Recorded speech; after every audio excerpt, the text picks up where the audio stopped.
guys, this is another video from HMAR Mobile Tech. So, got my business shirt on. I'm doing a mobile used car inspection for a customer. He found me on Yelp and had me come over to Citrus Heights and inspect his vehicle that he's planning on purchasing. 2005 Nissan 350Z 3.5 liter. I think this is rear wheel drive. And today I'm just going to kind of go through the highlights of doing a used car inspection and just some of the basics.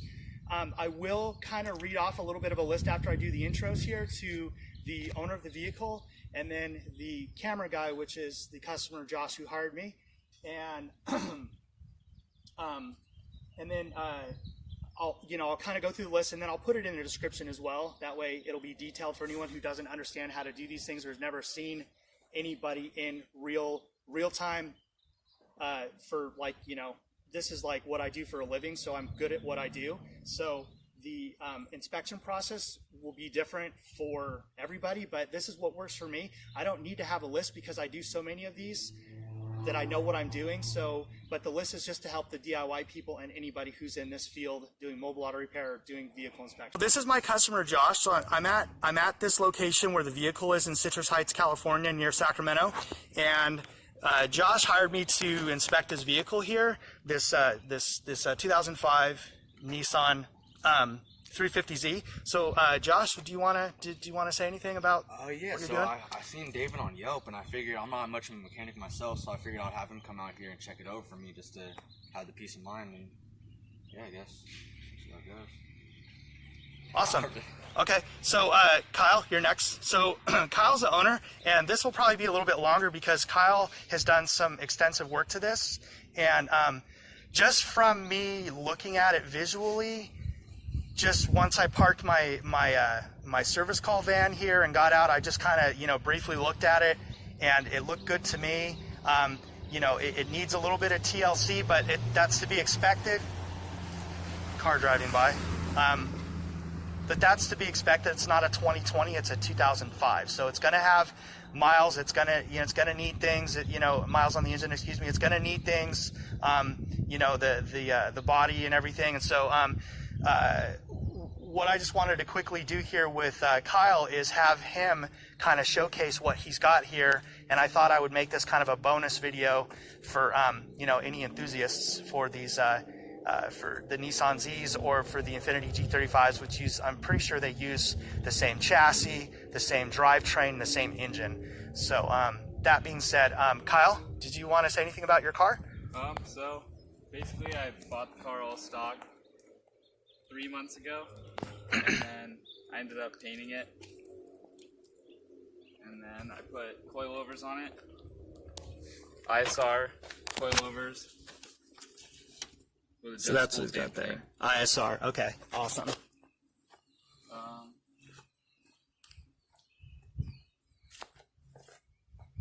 got an aftermarket steering wheel. Nardi suede. With an Alpine or Pioneer doubled in radio.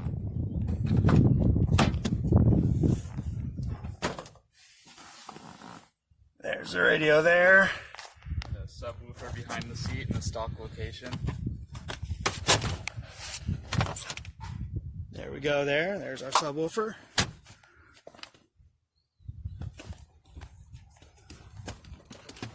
And then it's got a ISR blast pipe exhaust.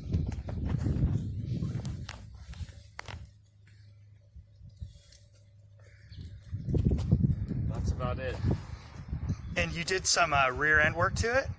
Yeah, it has suspension work to it? welded differential, and then Voodoo control arms in the rear.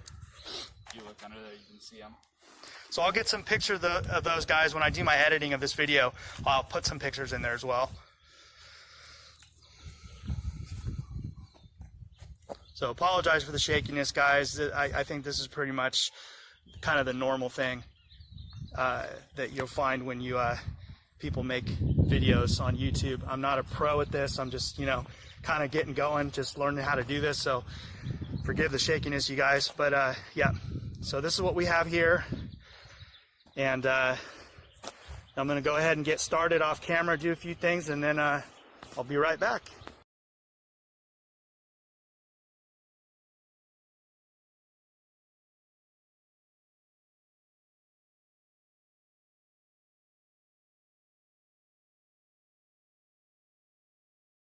So I have and see if you could get that. I've got a camera guy today. So these are the things that I'm going to be checking. These are things that I check every single time that I go. They're in my head by memory. I know them very well. These are the steps. So basically, I'm going to put this all in the description, like I said earlier. So if I missed anything, email me, you guys. Let me know.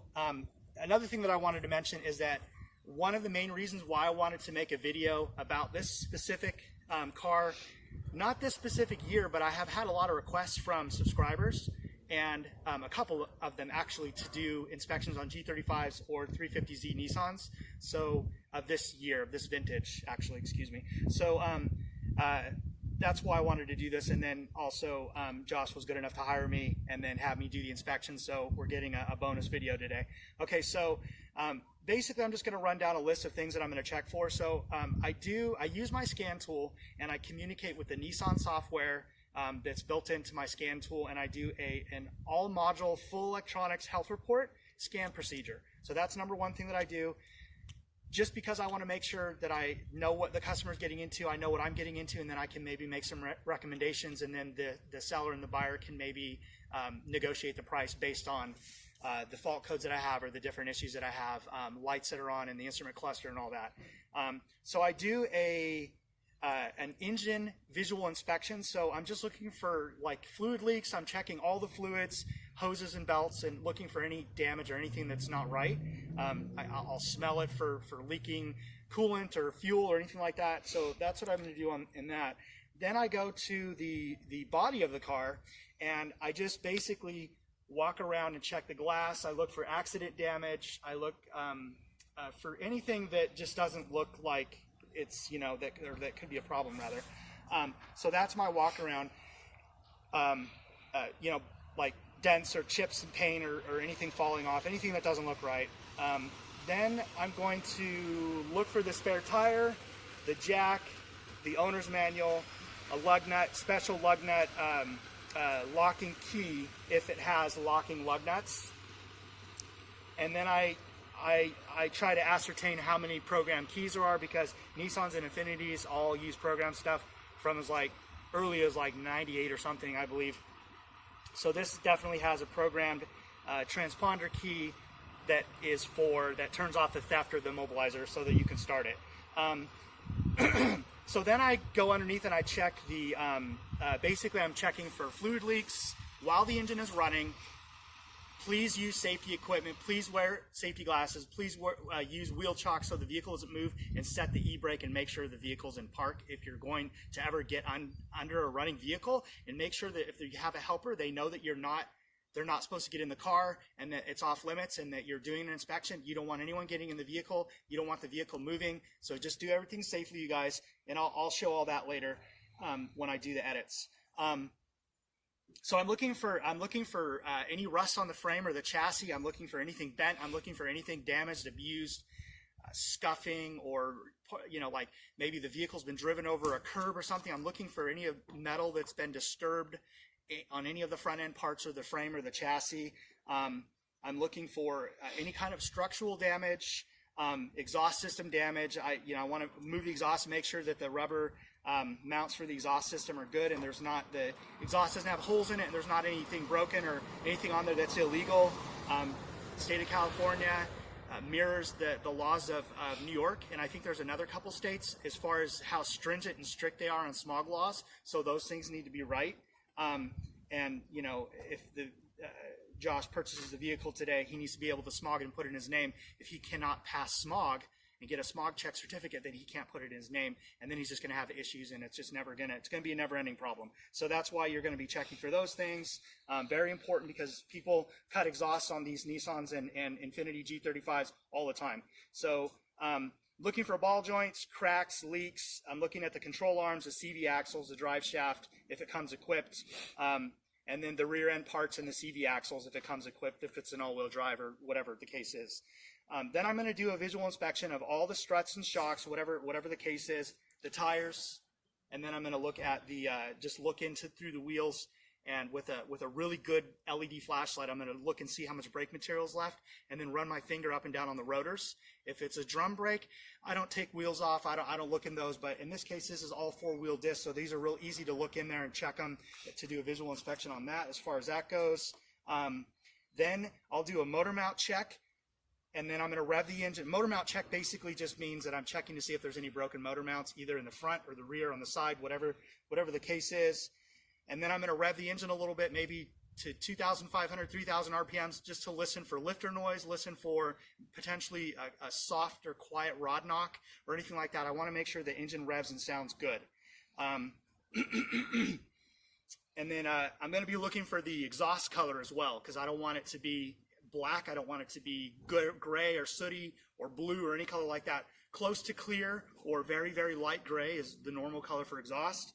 And then I'll be looking for head gasket issues, which would be white, really white, paint white exhaust. So that would be the color coming out when you rev the engine, if you did have coolant getting into the combustion chamber, burning with the fuel. So then also, I'm going to be mindful of the engine temperature while I'm idling. I'm going to look, I have helpers here today, so they can be checking that for me. Josh will be looking for me to make sure that there's no issues with it overheating while sitting, because if you do overheat, there's many different ways to overheat. One of the main ways is sitting at idle, because the car isn't moving. So it does have electric cooling fans, but those electric cooling fans can't do everything. So driving it, the air coming in, rushed in through, cools the engine down, which lowers the engine temperature. So I'm going to be looking for that, so I don't want to have any issues with overheating.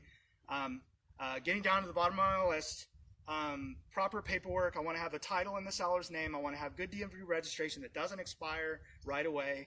And then the person that's selling the car, the seller, has done a smog check less than 90 days. If not, then I always tell the customer, the buyer, and well, in my case the customer, but the buyer and the seller, they need to negotiate a fair price, because it's not smogged, and in the state of California, it's not like a criminal offense if you don't smog it. It's just a DMV guideline, Department of Motor Vehicles, that you as the seller need to have a smog less than 90 days old before you sell the vehicle or trade it in, or not trade it in, but just sell the vehicle when you're doing private party. So less rules for private party sales versus a dealer. A used car dealer is going to have many more rules to follow. In this case, not really a big deal for that, but they already know about that as far as the smog check stuff goes. Then I'm going to road test it, make sure the transmission is shifting properly. It's a manual, so I just want to make sure that it's shifting through the gears somewhat easily, and then it's not slipping when I try to accelerate quickly. When I put it into maybe a lower gear or like a mid-range gear, I want to see that it can get up to speed properly. So I'll be checking the engine, basically the torque and the horsepower, all that, all bundled up together. I want to feel that. I want to see that I'm getting the proper speed and I have power and it's not lagging or anything like that. And then also you want to make sure that back to the title, you want to make sure that the person selling the car is actually the person on the title. And if not, you need to meet the person and you need to get some sort of either a verbal approval. You need to get a picture of their ID. If you don't meet with the person that is selling the vehicle, you need to get a picture of the person selling the vehicle's ID, and then you need to get the other person who is selling the vehicle, you need to get their ID as well, because if there's any issues, you have somebody to go back to. So the last two here I think I have are actually, one thing I want to say, when you're doing the transmission, checking the transmission while you're driving it, you want to make sure that the suspension, the brakes feel okay during the road test and all that. The last thing is maintenance records or anything that could show proof of any major services done in the life of the vehicle. Either, at 100K, 150K, 200K miles for services or anything done at all. It's good to do a VIN check. CarMax or Carfax, I always say that wrong. Carfax is the best way to check, but I have found Carfax is not very reliable. Watch Scotty Kilmer. He's another YouTuber he's a major YouTuber. He makes videos on this stuff as well. he could probably explain it better than me, but they are unreliable using Carfax. They don't report everything, and the insurance companies, if the accidents are little, they don't report them, so Carfax never even hears of them. So that's something that you might want to think about when you're going to buy your car. So there is no substitute for a good full inspection from a mechanic who's trained and understands what he's looking for and knows what to do and has a routine that's good, that covers everything and that's thorough, and that basically you're just not missing anything, and you're just, getting all that information, and then, to kind of give you as much information as you can to make a good informed decision about if you want to buy the vehicle or not. One of the steps that I can easily show on camera is for the used car inspection on this Nissan, this 05 Nissan 350Z, is to do a walk around for the body, and to do, during the walk around, I'm looking for any major body damage or medium-sized body damage, little things I don't care about. I mean, I will notice those things, but these are things that could affect the price of the car because body work is really expensive. So you need to make sure if you're going to buy a used car that it doesn't have serious body damage, and that would pretty much lead you into the direction of if you're going to spend more or spend less on the car if you decide to buy it when you're negotiating with either a used car dealer, salesman, or private party seller person. So basically what I'm just looking at here is I'm just looking at the body and the spacing. For example, like right here, you can see the spacing here between the body panels up here on the door. You can see that it's straight. It's not like, it doesn't go like this and then back out again. So we can, I can reasonably tell by looking at all the lines and all the spacing through, like the door here all the way down there.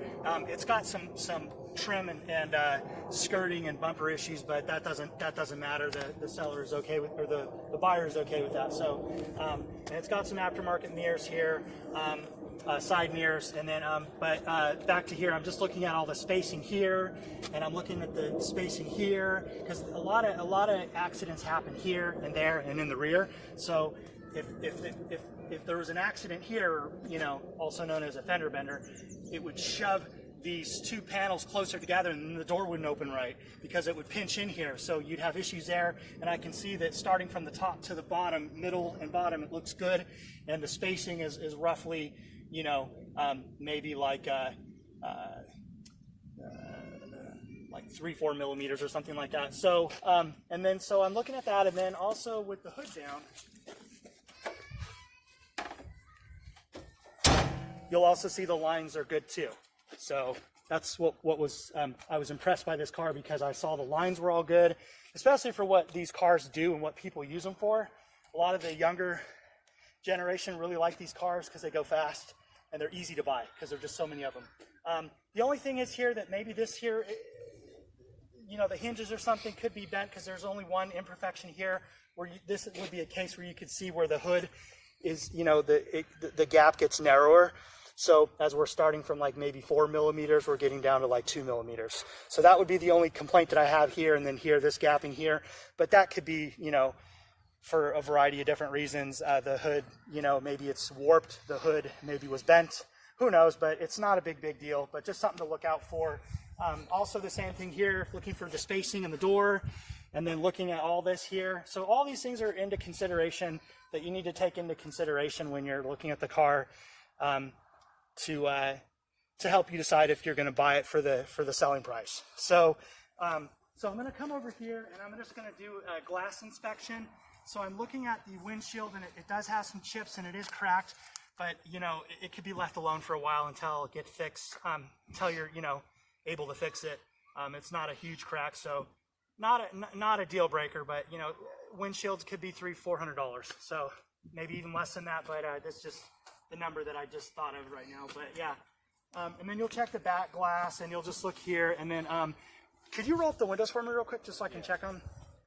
And then so another thing that I do as well is since I'm doing all this outside stuff, it can be real easy for me to go in here with a flashlight and look at the brakes. So I touch the rotor here, and the rotor doesn't feel warped, no washboard. It feels good. I can see that it's on both sides of the rotor, because rotors usually have fins in them to cool them. So I can see that on one side it's the same thickness as the back side. And then I can also see in here that we have about 6 to 7 millimeters of pad material left. So these are probably at about 80% pad material left. And then I just feel the tire to make sure it's not distorted or no bulges on the sidewall or no issues with the tread, and it feels relatively smooth and there's enough tread on there so it's safe to drive. And then I'll go to the back. So I just like to start either from this front right or front left, and then I like to go in a circle. So then I'll do the same thing here. You know, I'll just look in here and I'll check the rotor here. And in this case, these pads are almost metal to metal, which is a term people always use that I always use as well. Don't know where it came from, but it just basically means that the backing metal plate of the brake pad it's almost to that point where it could be rubbing the rotor. So basically what that means is the material left on the brake pad is probably about this much, like maybe a millimeter or two or less. So these brakes need to be changed. Probably the rotors too. So the same thing over here is I'll just look in here and I'll do a touch on them, and the rotor's got a little bit of grooving, a tiny bit of washboard. And then I'll just be looking at the overall condition of them, and you know, looking for any discoloration. Could be a telltale sign that the rotors are really have gotten really hot and they're warped or something. So, but these look like they should probably be changed, or at the minimum be resurfaced. And then the brake pads are the same thing over here. They're almost metal to metal. And then so I'll check the fronts here, and same story here. It's the same as the passenger side front. Good. Looks like the brake job was recently done on it, so there's about 80 to 85% of material left on the brake pad, and the rotors look good. So then I just make sure there's no broken lug nuts, and I make sure all 4 wheels match. I make sure all the tires are right. They all match, and the tread feels good on them. They're not lipped or feather edged or overinflated or underinflated. You know, you can tell by the way the tire looks. So these tires look like they've been cared for. I don't see cracks in them. I don't see bulges in the sidewalls. So those are really good things to look at. And then one last thing that I'm not going to do, but make sure that you check the electronics of the car. Make sure the radio works. Make sure the windows roll up and down. And then Kyle, the owner, rolled the windows up so we can see that we know the windows electronics work. So we know the windows are good. So that's all good there. And then check the heating and check the air conditioning. And then next I'm going to do a road test on the vehicle. And in an effort to save time, I'm not going to film any of that. But basically you want to make sure that the brakes feel like they're safe, and you want to make sure that the transmission, and this is a manual, you want to make sure that it's shifting properly and it's smooth going through the gears, and that it's not slipping, and that it has good acceleration. You want to make sure that you're able to get up to speed. This does have a bit of a misfire, so I think that will be an issue. But yeah, last step is you want to just make sure you do the road test. You want to check all the inside electronics, whatever it has, check it all out. Make sure that it has everything working that should be working. If not, then you need to go back to the seller and then negotiate maybe a lower price, or figure out how you guys are going to go ahead and go about that. All right.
So Kyle has been he's been gracious enough to use his car or to allow me to use his car in a video to do a used car inspection, and to just kind of do a bonus thing with showing off and doing a little bit of a show and tell, or showcasing the work that he has personally done to this car with the suspension front and rear and the engine swap. I mean, this guy's done a ton of stuff to it, and my overall opinion of this car is that it's in pretty good condition for the age of it and for the work that's been done to it. It does have a misfire. It's a P0300, but you know, for you know, he knows about that, so he's going to be repairing that at some point.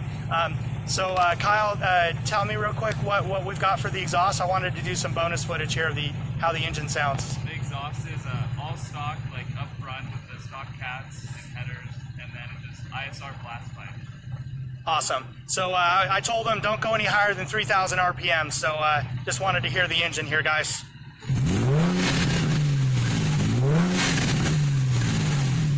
Awesome. All right, man. Thanks, Kyle. Yeah. Appreciate you being on my video and sharing your car with me. Yeah. Thanks, you guys, for watching. Subscribe, like, and share. Thank you.